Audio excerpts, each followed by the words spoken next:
Merci beaucoup, cher Père Nicolas Tsarnaprac. Donc, juste merci pour cette présentation très indulgente. Je dois juste préciser à propos des semaines liturgiques, je ne suis pas en train de faire de la propagande, que plus les choses avancent, plus je suis de plus en plus aidé par des personnes à plusieurs niveaux et que je ne suis pas l'homme orchestre de ces semaines liturgiques, ni de leurs éditions, mais que l'équipe, je m'en réjouis, s'élargit de plus en plus. Il y a plusieurs personnes ici présentes qui participent à ces travaux. Merci. Merci aussi au Père Gifco. Je vais devoir. Il y a des choses un peu communes entre nos deux exposés. En fait, je vais avoir un commentaire sur certains événements historiques.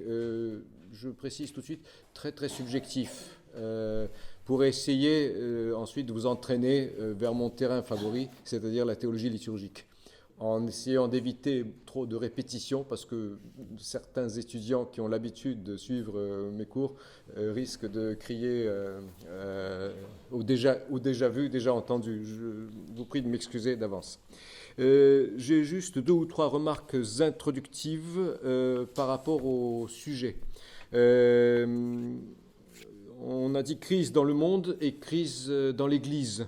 Et les crises dans l'Église peuvent être interprétées de 2 manières un peu contradictoires. Et je ne sais pas trop où me situer, mais avec mon histoire de crise liturgique, c'est peut-être une manière de sortir du dilemme. C'est que d'un côté, l'Église n'est pas au-dessus du monde, mais on dit qu'elle est au cœur du monde et même servante quelque part. Si quelqu'un veut être le premier, Évangile de Jean chapitre 13, qu'il soit le serviteur de tous. Et l'Église, en quelque sorte, elle est aussi. Alors l'aspect négatif, c'est que l'Église est faite d'êtres humains, donc de pécheurs, même si elle est sainte, selon l'un des attributs dans le symbole de la foi de Nicée-Constantinople que nous connaissons et que nous répétons inlassablement dans nos célébrations. Donc l'Église est sainte, mais composée de pécheurs. Et là, ces crises intra-ecclésiales sont un résultat du péché. Ça, c'est l'aspect négatif. Maintenant, il y a peut-être un aspect positif, et on a relevé à plusieurs reprises au cours de ce colloque le côté positif que peut avoir une crise, j'ai envie de dire malgré tout, même si c'est un petit peu douloureux, c'est que l'Église étant en quelque sorte immergée dans le monde, tout en n'étant pas du monde, on l'a assez répété, partage aussi les douleurs du monde, comme le Christ a partagé nos douleurs sur la croix. Et là, il pourrait y avoir une lecture positive de ces crises. Je ne remercie pas le ciel qui est la crise parce que c'est pas rigolo. Ce n'est pas drôle du tout, même, mais ça suscite l'émotion, la peine, voire les larmes. Je le dis franchement. Mais quand même, nous sommes là pour partager les misères du monde et très humblement, très discrètement, essayer d'aider le monde d'en sortir, de prier pour le monde, tout simplement. Encore une remarque introductive, c'est pour m'expliquer sur le titre que j'ai choisi, un petit peu pompeux. Liturgie annonciatrice du royaume, c'est très très pauvre.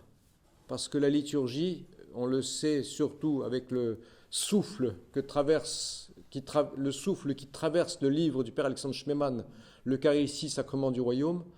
L'Église fait plus que annoncer un royaume. Annoncer au sens le plus étroit, ce serait simplement une espèce de prise de parole, éventuellement avec un micro, et on dit voilà, il va y avoir un royaume. Il va y avoir. Le royaume, il est déjà là. Et l'Église en est témoin. La liturgie, dans l'Église en est témoin. Elle ne fait pas que l'annoncer, elle le vit déjà. Elle devrait le vivre. Cela veut dire très concrètement, et c'est là que s'arrête ma remarque introductive, mon commentaire du titre, cela veut dire très concrètement que la vocation ou la fonction de la liturgie, c'est de faire que les liturges que nous sommes, une fois que nous avons participé surtout à l'Eucharistie, je vais plus parler de l'Eucharistie que des autres célébrations, mais c'est vrai pour toutes les célébrations, même un simple office de vêpres ou de neuvième heure. Si on ne sort pas de cet office transformé en véritable témoin du royaume, c'est-à-dire si après le partage eucharistique, nous ne vivons pas entre chrétiens selon les catégories du royaume, c'est-à-dire en ayant une charité fraternelle qui n'est ni fusionnelle, ni quelque chose d'affectif, ni quelque chose de froid et distant, presque un mépris. Nous avons célébré pour rien cette Eucharistie. C'est-à-dire si cette joie d'être ensemble ne dure que si peu de temps, alors la liturgie ne remplit pas sa fonction. Et mon propos va être justement d'essayer de montrer par des exemples très très simples comment on peut sortir de certaines impasses, cette fois-ci liturgiques. Alors, mon objectif est de mettre en garde contre des déformations liturgiques, donc, ou des réductions révélatrices d'une ecclésiologie mal vécue ou mal comprise, tant il est vrai que l'ecclésiologie et la liturgie sont étroitement liées, je vais le montrer. Et donc, l'actuelle crise mondiale atteint aussi les églises, et je précise, en leur liturgie aussi. Le père Alexandre Schmemann l'a bien dénoncé. Je ne fais en fait que répéter, il n'y aura rien de nouveau dans mon propos, c'est juste un essai de relecture. Et donc, pour introduire ce propos, je voudrais vous offrir une première partie historique. Je ne suis pas un très bon historien d'Église et je vous demande pardon à l'avance pour les approximations. Je vais être très schématique, mais je voudrais montrer deux exemples empruntés à l'histoire de l'Église byzantine en l'occurrence, deux cas de promulgation doctrinale, et on va parler un petit peu de la réception. C'est-à-dire qu'une promulgation doctrinale que j'ai choisie comme exemple a été reçue positivement et concrètement, et l'autre n'est toujours pas reçue. Et notre crise orthodoxe, en tout cas, en est une illustration, sans parler des autres crises, des autres églises et des autres aspects de crise dont on a entendu parler hier. Et après quoi, une deuxième partie montrera, en utilisant deux exemples pratiques simples, qu'il en va de même en liturgie. Beaucoup de doctrines liturgiques sont tout à fait admises, démontrées par les chercheurs, par les scientifiques, par les érudits chrétiens, orthodoxes en l'occurrence, qui ont rendu un grand service, c'est-à-dire qu'on a le dossier technique, mais on ne l'applique pas. Et donc des progrès sont à mener pour que la liturgie accomplisse réellement sa fonction eschatologique, celle d'annoncer dès ici-bas le royaume. Ça, c'était mon introduction. Je passe à ma première partie, donc deux exemples en histoire de l'Église. Le premier exemple nous situe au 8e, 9e siècle. Je parle devant des spécialistes, certains d'entre vous sont spécialistes en histoire de l'Église, et donc je vous demanderai de me corriger ensuite.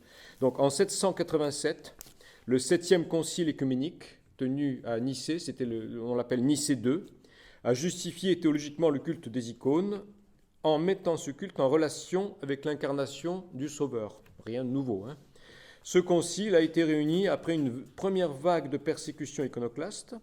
Sa réception a mis un peu de temps, car une autre vague de persécutions iconoclastes est survenue aussitôt après, et l'hérésie iconoclaste a été définitivement vaincue en 843. Vous voyez, 787. 843, réception. Et en fait, on n'a pas réuni en 843 un nouveau concile, puisque la promulgation dogmatique avait déjà été faite. Mais une solennité a eu lieu, que nous commémorons toujours, solennité appelée triomphe de l'orthodoxie. Il faut comprendre ici le mot orthodoxie au sens de... Parce que quand dans une réunion œcuménique on dit triomphe de l'orthodoxie, les non-orthodoxes disent « Ah bah oui, vous voilà, vous, avec votre triomphe ». Non, il faut s'expliquer sur le terme. Orthodoxie au sens de légitimité théologique du culte des icônes.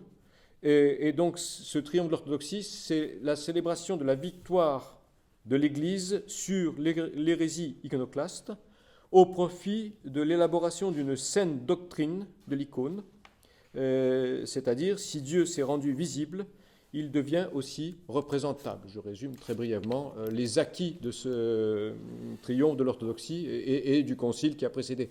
Il nous convient d'entendre ce triomphe de l'orthodoxie qui ensuite a pris un ton un petit peu, une note ecclésiologique, et pourquoi pas, mais ça c'est des évolutions récentes. Ce triomphe de l'orthodoxie est à comprendre comme une fête de la réception définitive du dogme de l'icône, parce que le dogme de l'icône n'est plus remis en cause depuis ces époques-là, n'est-ce pas? Deuxième exemple, je passe au XIXe siècle, des faits déjà évoqués par le père Gifco, ça me permettra d'aller assez vite, mais j'ai quelques éléments de commentaires, je vous préviens, très subjectifs et n'engageant que leur auteur. Voilà. Parce que j'ai réfléchi sur ces deux exemples, ce n'est pas dans des conversations particulières, en particulier avec l'archiprêtre Nicolas Losky de bienheureuse mémoire, dont je suis le fils biologique. On avait beaucoup discuté ces questions et il est temps maintenant que j'en formule le rapprochement entre l'iconoclasme 7e, 8e siècle et la victoire sur l'iconoclasme et ce qui s'est passé au XIXe siècle avec le philétisme, j'annonce, ce rapprochement n'appartient qu'à moi. Mais enfin, mon père était d'accord, ce qui ne veut pas dire que vous devez être d'accord. Ne soyons pas hégémoniques. Au XIXe siècle, donc en 1872, Père Gifco vient de le rappeler, un synode tenu à Constantinople a publié donc une encyclique des patriarches orientaux, et a condamné cette doctrine hérétique qui est le philétisme, consistant, je le rappelle encore, à constituer une église en fonction d'une ethnie, c'est-à-dire, c'est bien ça, à mettre l'appartenance ethnique avant l'église, ce qui contredit, je me permets de compléter le propos du père Gifco Panef, ce qui contredit le principe énoncé par l'apôtre Paul, ni juif, ni grec, ni barbare, ni scythe, mais seulement le Christ. Colossiens 3, 11, voyez aussi Galates 4, 28 ou Romains 1, 14. Si cette condamnation du philétisme a été localement reçue au XIXe siècle, elle a été oubliée depuis, et je saute maintenant au XXIe siècle même. Actuellement, les églises orthodoxes traditionnelles, c'est là que commence mon commentaire très subjectif, et presque ce sont des réflexions que je partage avec vous, des faits que je déplore. Je vais être très méchant maintenant. Les églises orthodoxes, mais méchant envers moi-même le premier, je ne vous accuse pas. Les églises orthodoxes traditionnelles continuent à administrer leurs diocèses ou leurs exarchats situés hors de leur pays, sans tenir compte de l'encyclique mentionnée de 1872. Donc, beaucoup de ressortissants, ça c'est de la sociologie, émigrés récents ou leurs descendants continuent à être rattachés par ethnie à leurs églises d'origine. On a aussi, mais ce n'est pas forcément négatif, des églises d'ambassade qui sont plus des lieux d'accueil, et il faut accueillir les gens, j'en suis entièrement d'accord, plutôt qu'on espérerait des lieux d'intégration ou des lieux de mission ou de témoignage. Les églises d'ambassade sont souvent des lieux de témoignage aussi. Là, il faut quand même le reconnaître. Et donc, tout cela pour dire que contrairement au culte des icônes, reçu par toutes les églises orthodoxes, maintenant, de tradition byzantine, cette condamnation du philétisme n'est pas appliquée, elle est contredite par une pratique qui met l'appartenance ethnique ou culturelle au-dessus d'une appartenance à l'Église du Christ. Je n'ai pas besoin de détailler davantage. Une conséquence liturgique, je vais bientôt passer à la deuxième partie, une conséquence liturgique de cette non-réception actuelle de la condamnation du philétisme est le choix de la langue liturgique. La langue liturgique reste souvent, peut-être par nostalgie, qu'il faut prendre en compte, donc la langue liturgique reste souvent la langue du pays d'origine. Il existe certes des traductions liturgiques en français et en anglais et en allemand et en d'autres langues de nos pays d'Europe occidentale, où il y a des chrétiens orthodoxes, des chrétiens et des chrétiennes, mais nombreux sont les paroissiens ou paroissiennes de souche occidentale, j'en rencontre constamment, qui souffrent de l'incompréhension des textes des prières, et les lieux de culte en langue locale demeurent relativement rares dans l'ensemble. Je passe rapidement aussi, on a une crise de la primauté, mais je pense que le père Gifco en a suffisamment parlé. La primauté d'honneur se trouve aujourd'hui fortement contestée d'où un schisme où certains paroissiens, je l'ajoute, voire des diocèses entiers, se sentent pris entre deux feux, otages ayant des difficultés à fonctionner. Je ne fais que mentionner une situation qui, jusque dans les familles, est très douloureuse. Je ne vous parle pas de ma famille, c'est suffisant. Contre cela, adhésion au Christ seul, adhésion à l'Eucharistie. Mais ça, c'est évident.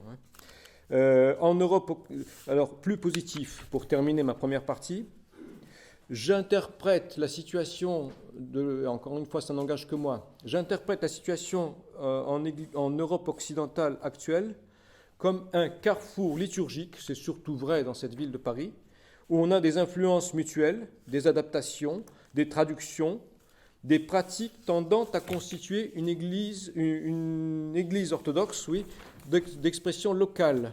Et on rêve bien sûr d'une organisation locale. Mais des événements récents montrent que des progrès restent à accomplir, en organisation canonique bien sûr, question que je laisse ici hors de propos, car d'autres le traitent avec plus de compétences. Mais cette liturgie d'expression locale existe déjà. Il ne s'agit pas seulement de la langue ni des traductions. La prise en compte de l'existence d'une orthodoxie et d'une liturgie dans une langue locale, et le simple fait de traduire la liturgie en français en l'occurrence, influe aussi sur les rubriques et sur la manière d'envisager la célébration. Aussi beaucoup grâce à Schmemann, bien sûr, de nouveau, et sa prise en compte d'une manière un petit peu plus officielle, mais là je rêve, pourrait aider à soulager, au moins partiellement, les effets néfastes de la crise en son expression canonique aussi. Il y a un lien, encore une fois, entre la liturgie et l'Église. Je passe maintenant à mes exemples liturgiques, et là je vais être un petit peu sombre. On a aussi une crise de la sécularisation, fortement dénoncé par le père Alexandre Schmemann, et pas seulement dans les aspects liturgiques. On a une utilisation larvée au sein de l'orthodoxie d'une pratique scolastique, par manque d'information de ce qu'est une liturgie authentique et traditionnelle, c'est-à-dire annonciatrice du royaume, pardonnez-moi, on dirait un slogan. J'en mentionnerai deux exemples, et deux seulement. Là, que les étudiants me pardonnent pour les répétitions. Le premier exemple, ce sont les formules d'absolution utilisées lors de la confession et entre guillemets, des formules abusives dans l'épiclèse.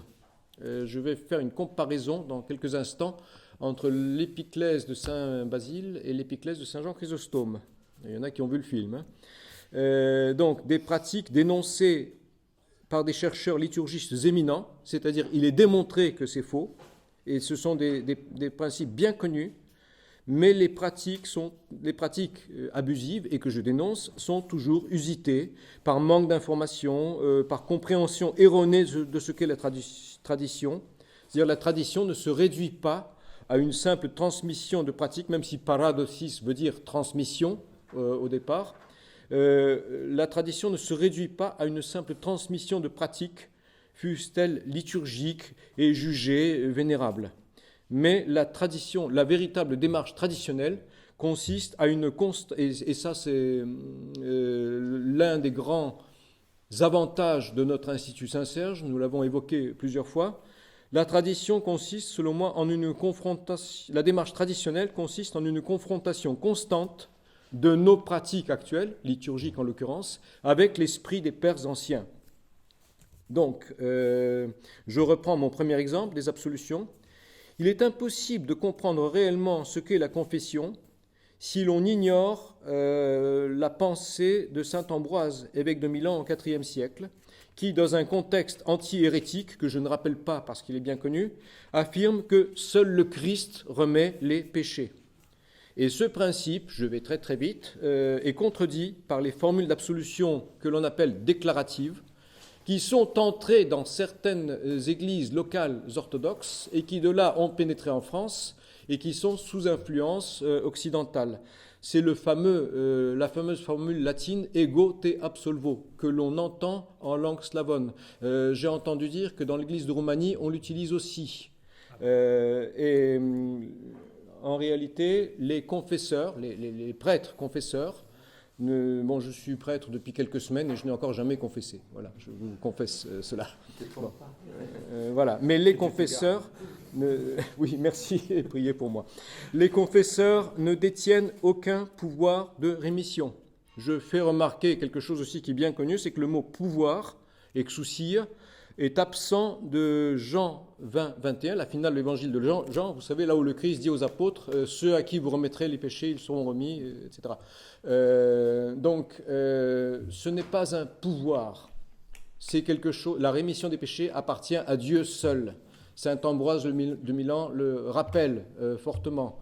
Et j'ai beaucoup de sympathie et de tolérance pour les prêtres qui continuent, je pense, par ignorance. Puis moi, tout jeune prêtre, de quel droit je vais donner des leçons à des prêtres anciens, hein, voilà. Oui, merci Pierre Nicolas, parce que je sais que tu ne l'utilises pas. Bon. Je comprends que par ignorance et par tradition, mais au mauvais sens du terme, on puisse utiliser cette formule. Mais quiconque a un tout petit peu regardé le traité sur la pénitence de saint Ambroise de Milan, ça devrait, je ne veux rien interdire, mais ne devrait plus l'utiliser. Voilà. Et la fonction du prêtre n'est de remettre les péchés que par participation à l'unique sacerdoce du Christ. Voilà.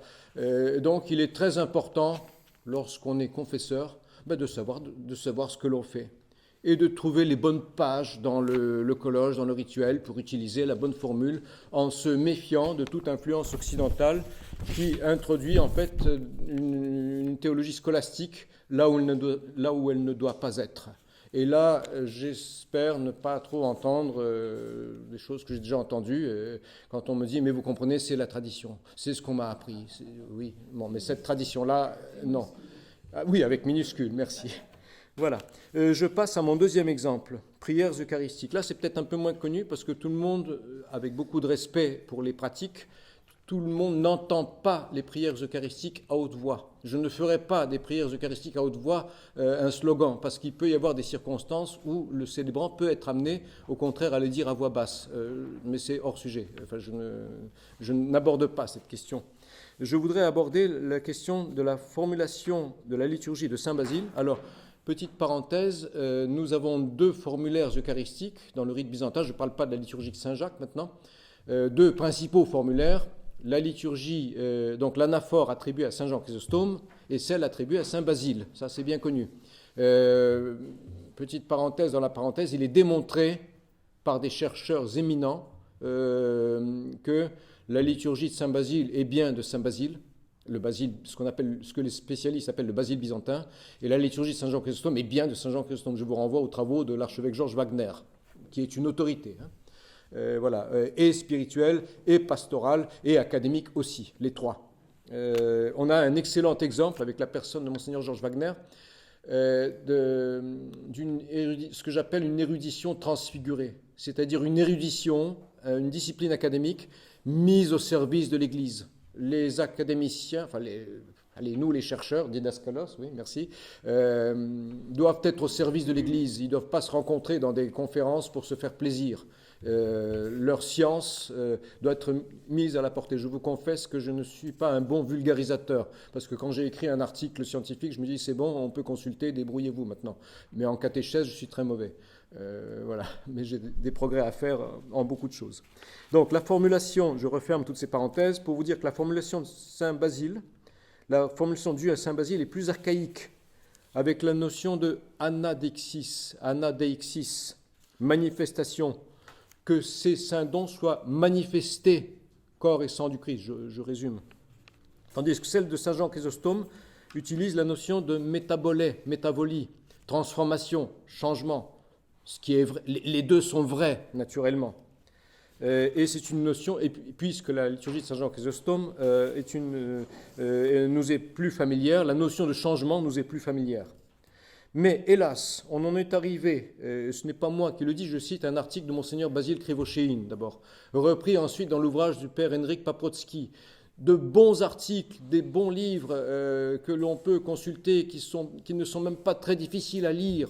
Je ne suis pas en train de dire qu'il faut, dans toutes les paroisses, distribuer des photocopies d'articles savants, mais c'est une connaissance qui gagne à être propagée davantage. Donc, on en est arrivé à introduire la formule de consécration chrysostomienne dans le texte de Saint Basile. J'ai oublié de mentionner aussi le Père Alexandre Schmemann ici, parce que c'est le Père Alexandre Schmemann qui a montré mieux que les deux autres à quel point le fait d'utiliser une formule dans une autre est erroné, dans le sens où Père Alexandre Schmemann parle de scolastique ici. C'est-à-dire que pourquoi est-ce qu'on a fait ce voyage, après tout, pourquoi ne pas mélanger un peu les formulaires eucharistiques? Certains prêtres le font pour des raisons pastorales. Mais ici, dans la formule de Saint Jean Chrysostome, on a le mot changement. Et j'ai remarqué dans des paroisses que les paroissiens attendent le mot changement. Et parce que sinon, ils ont l'impression que les dons ne sont pas consacrés. C'est grave. C'est grave parce que on attache le miracle eucharistique à des formules, à des mots. Et le Père Alexandre Schmemann, dans son livre L'Eucharistie, Sacrement du Royaume, a démontré que, en fait, la notion de matière et de forme, que l'on a voulu, dans la théologie scolastique, appliquer à toutes les actions sacramentelles, elle est importée aussi par ce genre de pratique dans notre tradition byzantine orthodoxe. Donc là aussi, il faut éventuellement corriger les livres, ne serait-ce qu'au crayon, et faire attention à ce qu'on dit, faire attention à ce qu'on fait. J'en ai discuté avec des prêtres et je continue à ne pas être d'accord, parce que ma formation, elle est quand même académique, et j'ose dire, même en tant que prêtre, et j'espère ne pas me dédire. Dieu nous entend. Donc on a l'impression, si on n'a pas entendu ce mot de changement, opérant le changement, c'est Saint Jean Chrysostome, dans la liturgie de Saint Basile, qui est plus archaïque, eh bien, on a l'impression que les dons ne sont pas transformés. Ce qui est une erreur. Juste parce que le mot manifestation est peut-être moins familier, mais les dons sont quand même là, et c'est vraiment le corps du Christ, même quand c'est la liturgie de Saint Basile. Et donc on a un attachement excessif, exagéré à une formule, une réduction de la théologie sacramentelle qui est beaucoup plus riche et plus profonde que les formules. Donc on s'attache à des mots. Et donc un attachement excessif aux formules est une sorte d'approche magique de l'Eucharistie. J'ose aller jusqu'à là. Donc la notion de matière et forme, importée hélas dans l'orthodoxie, ça a été dénoncé par le Père Alexandre Schmemann. C'est-à-dire que sur le plan académique, la question est complètement dépassée, c'est évident quand on est entre spécialistes. Les études scientifiques sont bien documentées, mais il y a un décalage avec la réception dans les pratiques. On revient à la question de réception. Sur le terrain, j'ai remarqué qu'il en va autrement. On a ainsi deux voies parallèles. Je vais bientôt arriver à la conclusion. Je termine ma deuxième partie. On a ainsi deux voies parallèles. D'un côté, des chercheurs chrétiens dont l'autorité est reconnue, qui dénoncent les excès et les mauvaises influences doctrinales qui sont passées dans notre lex orandi, dans notre liturgie. Et ces chercheurs s'attachent à montrer quel est le texte authentique, quelle est la bonne manière de célébrer pour que la liturgie remplisse vraiment sa fonction.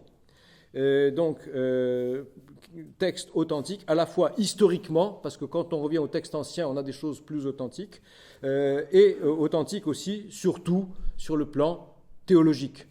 Donc, encore une fois, ici, ne pas s'attacher à des formules. Et puis, dans le cas de la confession, ne pas prendre le prêtre comme une espèce de magicien, comme si c'était lui qui remettait les péchés. Parce que là aussi, j'ai remarqué que la confession, alors le journal de Schmemann le montre bien, la confession est souvent réduite à une espèce d'entretien familier. On va voir un prêtre qu'on connaît, on se confesse, et puis on discute le bout de gras, et c'est fait, et il donne l'absolution. Et on a l'impression que c'est le prêtre, avec la formule, cette formule ego te absolvo, je te pardonne, je t'absous. Donc cette formule en jeu, au lieu de citer la formule déprécative, que Dieu te pardonne et te délie, induit une espèce de relation personnelle entre le pénitent et le confesseur, et des deux côtés. À mon avis, les deux abus sont des deux côtés. Donc un bon usage de la confession. Donc, d'un côté, les chercheurs ont montré ce qu'il faut faire, et entre spécialistes, c'est reconnu. Et de l'autre côté, on a une pratique liturgique, jugée immuable, parce qu'elle a au moins 50 ans d'âge, ou c'est parce que c'est ce que j'ai reçu, ou pour des raisons soi-disant pastorales, je pèse mes mots, on maintient le peuple de Dieu dans l'erreur. je ne vois aucune raison de maintenir ces formules. Chaque fois que c'est possible, il faut le changer. La liturgie est donc en crise, et l'Église aussi, puisque toute liturgie est un acte de l'Église. Dans le cas des absolutions, comme dans celui de l'exemple des prières eucharistiques, il convient de ne pas faire du prêtre un magicien. Aussi longtemps que subsisteront ces pratiques liturgiques erronées, expression de scolastique et de ritualisme plutôt que d'une doctrine saine, il conviendra d'en rappeler la rigueur au moyen des outils adéquats, notamment les éléments patristiques. J'ai cité saint Ambroise de Milan, par exemple, pour une liturgie qui, à ce moment-là, remplira réellement sa fonction, qui est non pas, je cite une formule très incisive du père Alexandre Schmemann, la fonction de la liturgie n'est pas de, je cite, satisfaire les besoins religieux des fidèles, fin de citation, c'est dans le livre L'Eucharistie de père Alexandre Schmemann, mais la fonction est d'annoncer véritablement le royaume, d'en témoigner, comme je le disais au début, et si cette fonction est mieux remplie en combattant constamment les déformations présentes dans nos pratiques liturgiques, alors les diverses crises institutionnelles que nous connaissons dans nos églises pourront se trouver atténuées, car contre une tradition authentique et liturgique en l'occurrence, personne ne peut rien, car seule la vérité est victorieuse, libératrice, et la force de la vérité s'identifie avec le Christ, qui a dit « Je suis la vérité ». Le Christ est donc le vainqueur de toute forme d'erreur. Il me reste une toute petite conclusion. On a essayé de montrer, j'ai voulu montrer qu'un retour à un témoignage du royaume passe par une pratique liturgique exprimant la foi authentique de l'Église. De nombreux progrès restent à faire en matière de persuasion, de recherche d'authenticité, travail patient, parfois à contre-courant, mais encore une fois, rien ne peut s'opposer à la vérité identifiée avec le Christ. Par conséquent, soyons confiants. Je vous remercie.